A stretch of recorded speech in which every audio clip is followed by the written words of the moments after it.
জীবনটা না এমন হওয়ার কথা ছিল না।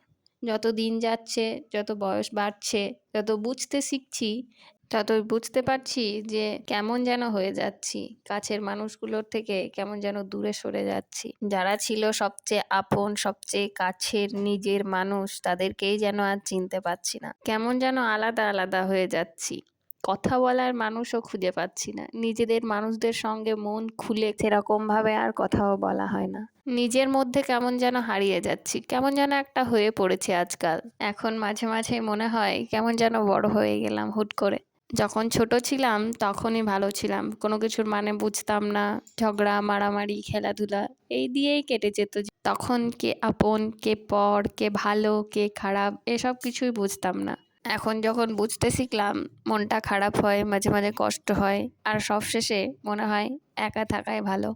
কিন্তু কি আর করা যাবে বলো? মুখে বললেই তো আর সেটা সঙ্গে, সঙ্গে হয়ে যায় না। তবে চেষ্টা করতে হবে।